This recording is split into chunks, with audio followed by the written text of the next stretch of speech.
they are essential workers, and for them to come here and to go home in a body bag is not right. More calls to protect migrant workers as community leaders meet with the Federal Minister of Health with a promise that a formal strategy is coming as more workers become sick with COVID-19. If we don't have the cooperation of the people of Ontario, we put ourselves more at risk. So it's a simple download the app, and it's 100% private. A mobile app will soon help Canadians track their potential exposure to COVID-19. Premier Ford is urging everyone to use it. A live look out here in Windsor, Essex at the Ambassador Bridge. 26 degrees outside with a chance of showers tomorrow, and it could come with lightning bolts. Colette Kennedy has all the details tonight.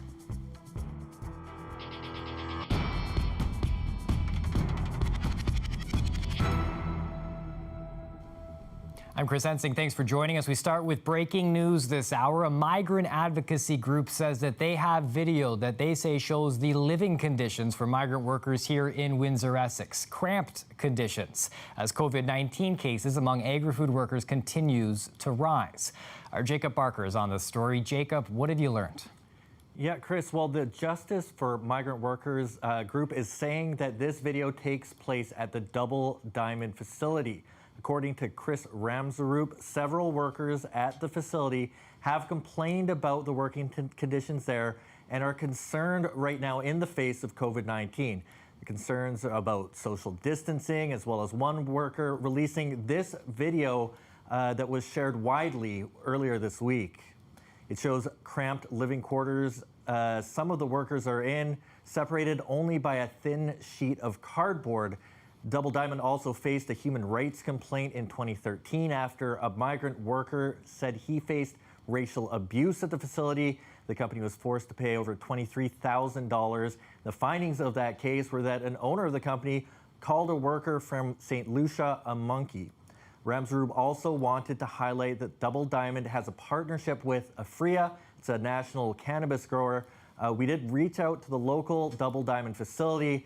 One of the people in the office there told me that he had no information for us and that we should try back again tomorrow. Chris? Thanks, Jacob. Jacob Barker on a developing story tonight. We'll continue to have updates on our website as well, cbc.ca/Windsor. And with that said, let's take a look now at the number of active COVID-19 cases in Windsor, Essex. Here's that number of active cases. So people with COVID-19 right now that have not recovered. 235 cases, according to provincial government numbers. Now take a look at this. 72% of those active cases, they're in the agri-farm sector, according to our health unit. 169 active cases among workers in that sector, really giving an idea of the concentration of these cases. Now, they also provided an updated total number for the total number of people in the agri-farm sector who have tested positive with COVID-19.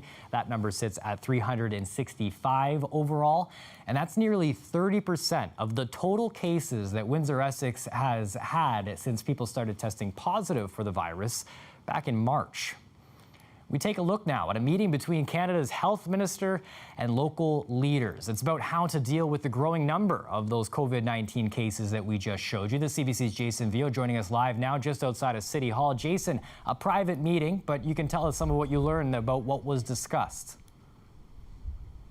That's right, Chris. A private meeting, but we did speak with some of those who were inside of it. And the goal, at least from the outset, was to stress the importance that some feel there's a desperate need for mandatory testing among agriculture workers in Essex County to really get a handle and a grip on what is sweeping through when it comes to COVID-19. And that's something we've heard from Mayor Drew Dilkins here as well in recent weeks, his call for that. And he said he was the one who asked for this meeting with the federal health minister, Patty Hajdu. And according to his chief of staff, who was in on that meeting, here are some of the key takeaways or some of the highlights of that meeting. Now, he says Canada's health minister, Patty Hajdu, did say that the COVID situation in the local agriculture sector is a crisis. She did commit, he said, to a formal federal strategy to help at the local level in dealing with that. And the minister also wants to see, according to him, more measures in place to increase the testing of of migrant workers. And when she said that, local health officials and local leaders were in on that meeting explaining the situation currently. And every time we see new cases of COVID-19 in Windsor, Essex, in a lot of cases, they're linked to the agriculture sector. And we know just yesterday, an assessment center that was set up in Leamington specifically for migrant workers was shut down because of a lack of demand. They didn't see the number of people they thought they would. As far as that push for mandatory testing goes, Premier Doug Ford just said yesterday that they cannot force anyone to do it. The local health unit saying as well that there isn't a jurisdiction in Canada that is doing mandatory testing. And the health unit also laid out quite clearly the situation, I'm told, during that teleconference today. Have a listen. We did talk about some of the challenges associated with the housing and accommodation in this population. And we also talked about the enforcement challenges that we are seeing in this population. So the minister listened to all these concerns and promised to get in touch with the respective ministries and to keep the conversation going. It's interesting to hear him talk about housing conditions, considering the story that we just had from Jacob Barker there. But with that meeting that happened, you mentioned other leaders involved. What are they saying? Well, the mayor's chief of staff says this was an introductory meeting to get everyone kind of together, discuss the issues, start talking about how to move forward and bring in the federal government into that conversation to see how they can assist. Now, here's a list of who was in on that meeting. As I mentioned, Canada's health minister, Patty Hajdu, was there. We reached out to her office for an interview, but they did not get back to us today. Leamington Mayor Hilda McDonald was in on that teleconference. She didn't return our calls for an interview today. Health unit officials did discuss that call during a news conference today. Erie Shore's Healthcare Interim CEO Ross Moncourt, who wasn't available for an interview today, and Windsor Regional Hospital CEO David Mouche, who deferred us to Windsor Mayor Drew Dokins. And of course, Windsor Mayor Drew Dokins was in on that teleconference, but didn't have time for an interview today on what happened and some of the next steps. But as for what's next after that meeting, it's kind of unclear, according to those who were in on it. The mayor's chief of staff said there was no discussion as to meeting again at a certain date or time to talk about what's been done since this first meeting with all of those people. And as for that promise from Canada's health minister on some sort of federal strategy to help deal with the growing crisis that she calls it in the agriculture sector, no timelines attached to that as well, Chris. Certainly a lot of interest in what that could entail, though. Thanks for this, Jason. The CBC's Jason Vio live tonight. A Leamington woman is doing her part to support migrant workers across Windsor, Essex. She runs a charity that helps them, and right now she's growing vegetables in a garden that will go to migrant workers and anyone else in Windsor, Essex who's in a hard spot financially because of COVID-19. Now, since she spends much of her time helping migrant workers, she knows firsthand just how tough the last couple of months have been. These are hot pepper, Scotch bonnet pepper. Well, the migrant workers, they're very scared at this moment about the pandemic.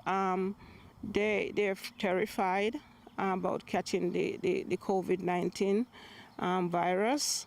They feel as if they're alone. They're isolated. Nobody cares about them, you know. I've been talking to a lot of workers on the phone. They want to be tested because they want to make sure that they don't have this virus. I personally believe that it should be mandatory that the workers get tested. I would like Mr. Ford to pull up his socks and do something for these workers. They are essential workers, and for them to come here and to go home in a body bag is not right. This is Canada. This is a beautiful country. We can do better than what we're doing. And I really don't know how the government didn't see this coming, because I saw it coming from way back. This is the callaloo, Jamaican callaloo. Okay, so we partner with a group in Windsor at 3170 Walker Road. All the produce for the community will be given away at that location. I think it's very commendable, admirable, and another way to pull the community together and to understand the needs of both the residents that are here year-round and the needs of those who come into our community to assist the greenhouse and the farming industries with their businesses. As for the migrant workers, I will have to drive around and make sure the workers get these produce because they can't go anywhere to come and get it.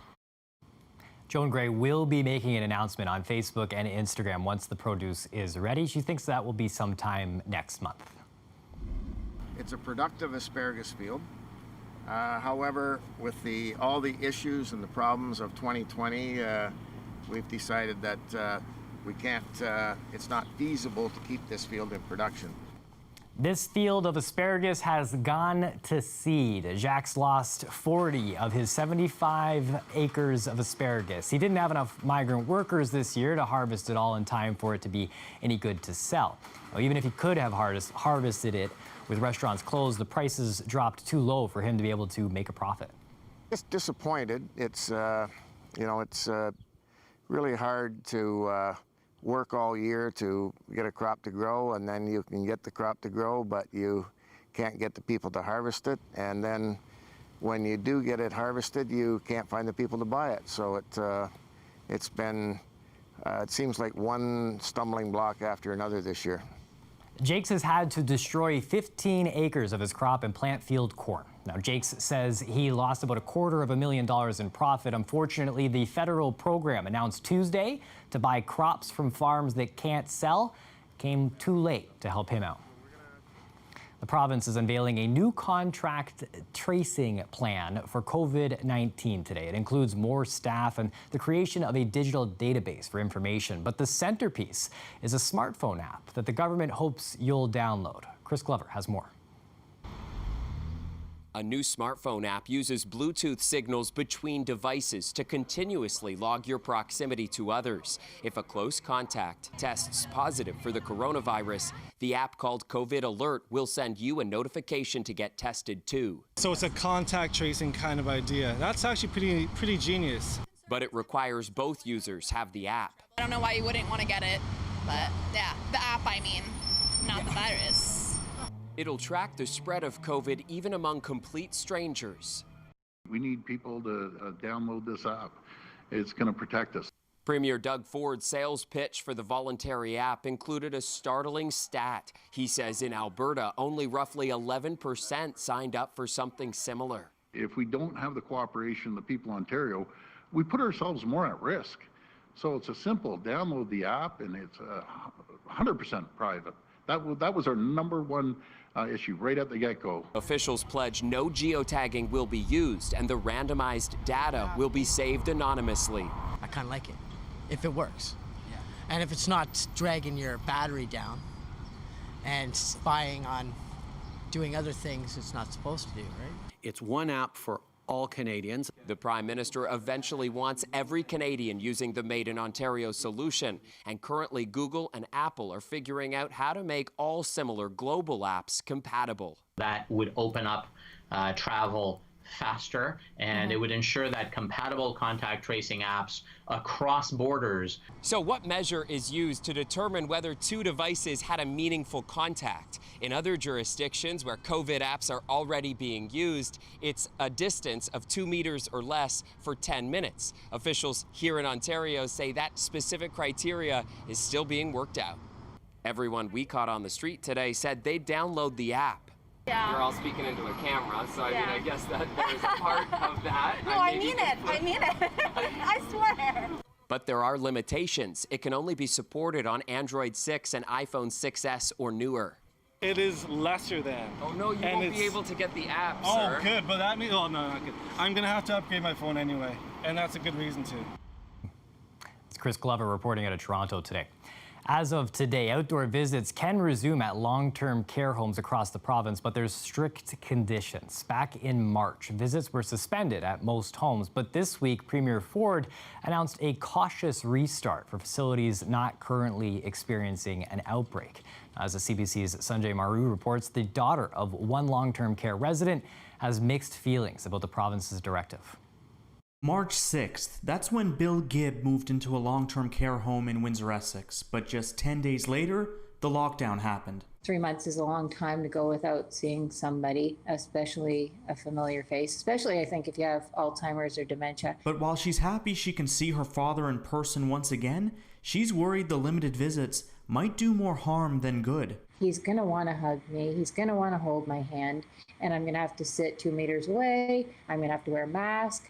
I worry that he's not actually going to recognize me. Here at the Village at St. Clair and all other long-term care facilities across the province, residents will be allowed 1 outdoor visit per week. Now, this individual will have to pass a symptom check and in the past 2 weeks prior to the visit, test negative for COVID-19. And of course, they'll have to wear one of these. There has been a rush to our testing centers across Windsor-Essex. So I know both Erie Shores and Windsor Regional Hospital testing centers have seen almost double the volumes that they normally would over the last few days. That rush causing concerns for the loved ones of long-term care residents. I don't know that I'm going to have my test result in on time for my first visit on Monday, because they told me at Windsor Regional Hospital that I should get my test result in 2 to 5 days.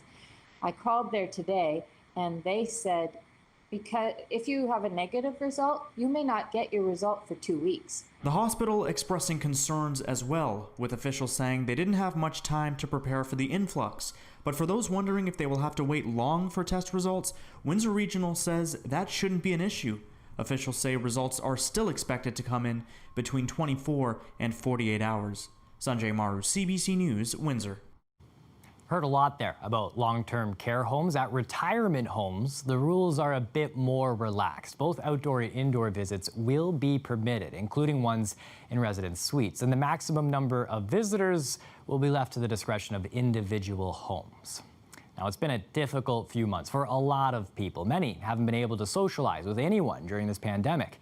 This week, a Windsor woman was able to open up her social circle, and the first people that she's been meeting up with, they're strangers. Truthfully, overwhelmed. I never realized that there was that many people out there that were feeling the same as me. And that in the beginning, I felt it was just my husband and I were all alone. And then I posted something, and this girl named Sheena McKay got a hold of me, and she came with her family to visit us, to help us, because I was really, really down. Like, I was in a bad, dark place. And then I started thinking there's got to be other people out there that need a friendship or something. And so I posted saying, you know, I think that there's people out there, anybody interested in it? And I've just been inundated now. It was wonderful. I actually got excited enough. I baked something. That doesn't happen very often. So my husband was really excited about that too.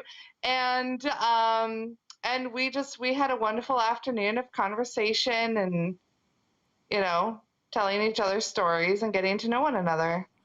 And we had a ball. We just laughed, and it was just great to see other faces and people going through the same thing. Donating your time to have a conversation with someone who can't really get out to socialize or doesn't have the ability to is just as important for the mental health as well as, you know, taking care of the physical health. And I know it's lifted me 100%.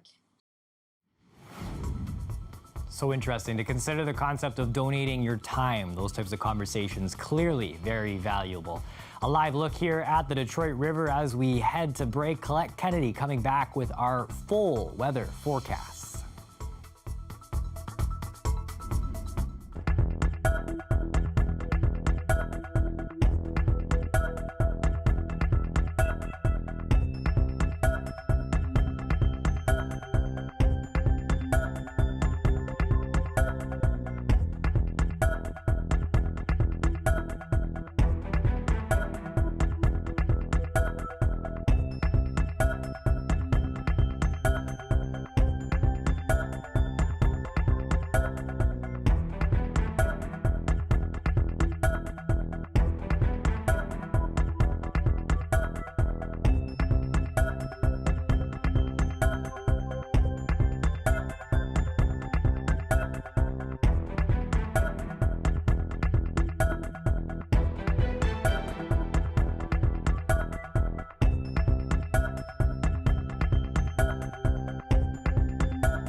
Joining us now for a live look at the weather is Colette Kennedy. Colette, we were out by the river yesterday, saw some people learning how to ride a bike, rollerblades, big deal, big thing out here in Windsor. It was just neat to see people really enjoying that cooler temperature that we've got going on out here. Yeah, it is nice. Those things that you can do, you know, bikes, such a run on bikes and things like that, right? Yeah. This golf, also another big one and something you can do safely, social distance and that. Hey, they're having, other areas are the ones having the issues with the heat, right? Like way into northeastern, I just want to show you this. This is where the heat warnings are, northeastern Ontario, over into eastern Ontario and Quebec and the Maritimes. And look at this, lower Great Lakes. I mean, I know, yeah, there's some temperatures that are kind of warm, but they're not like that. Humidex values up towards 40. It's just kind of nice that sunshine, the high pressure in place, and the storm track kind of going around, carrying everything around us. Now it's getting a little close. I know we've got that system just to the south and it's trying to push some of those storms up. It's going to be pushing some of that humidity certainly our way as well. And they're getting a little closer, but that's where the jet stream is. And that's why we're seeing everything kind of going around way up there towards James Bay. And also that precipitation that's been staying to the south of us, and we've been in a drier pattern. Now things changing up a little bit, or at least that risk is there, and I'll kind of explain that in a moment. But your current temperature, 29 degrees. Yes, if you can get in a little bit of a breeze near the lake or the river, that kind of helps a little bit. But the Humidex values, don't have to worry too much there at this point. Getting a little bit of extra cloud cover, sure, but also getting into a chance tomorrow afternoon for some pop-up showers. Now, I'm only putting it at about 30% that risk, but know they're there. It's with some of the daytime heating, and they're not going to last long, and then they're gone, and not expecting severe weather there. Now, into Saturday, chance again, but it's pretty slim, even slimmer, I would say, than Friday.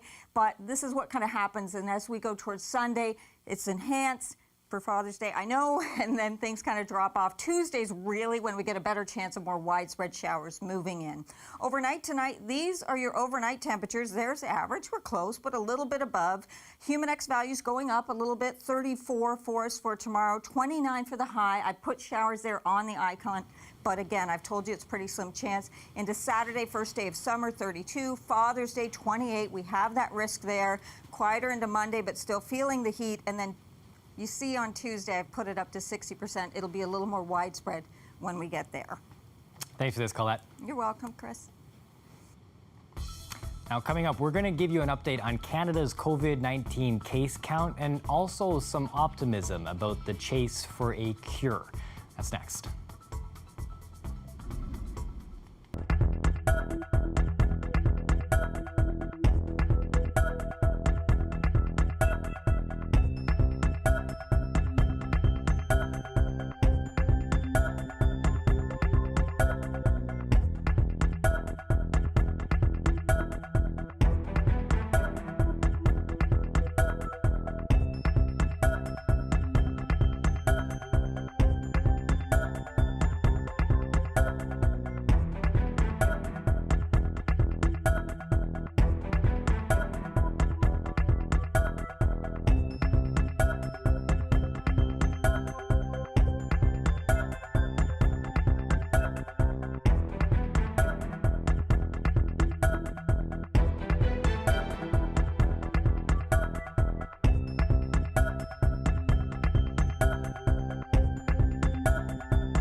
Canada has hit a grim new milestone in the COVID-19 pandemic. Today, we topped 100,000 confirmed cases. Of those cases, more than 62,000 people have recovered. That means that there are about 30,000 people with active cases of the disease. About 8,300 people have died, and most of them were in long-term care facilities. Health officials say the 100,000 milestone should serve as a reminder that the fight against coronavirus is far from over. Hand washing, face masks, and maintaining physical distancing more important than ever as the economy reopens. Most of the new cases here in Ontario, also Quebec, more than 100 cases are still being reported each day. The World Health Organization expressed optimism today that a vaccine for COVID-19 could be developed by the end of this year, and that it'll be available to people around the world very soon after that. We're hoping that in 2021 that we will have 2 billion doses of 1 or 2 or 3 effective vaccines to be distributed around the world. There's a big if there because we don't yet have any vaccine that's proven. More than 100 potential vaccines are currently in development, including some here in Canada. About 10 of those are now in human trials. The WHO says it's drawing up plans on how to distribute a vaccine once one is approved. Priority would likely be given to frontline medical workers and vulnerable people like the elderly. It's 6:29 p.m. and that is it for CBC Windsor News. We want to leave you with some photos snapped by one of our producers at Rondeau Provincial Park. A beautiful look at the waves and a picnic table where your feet might get a little wet down by Lake Erie. For more news on any of these developing stories, you can go to cbc.ca/Windsor. We're on social media as well. Thanks for watching. Make sure that you and your family stay safe today.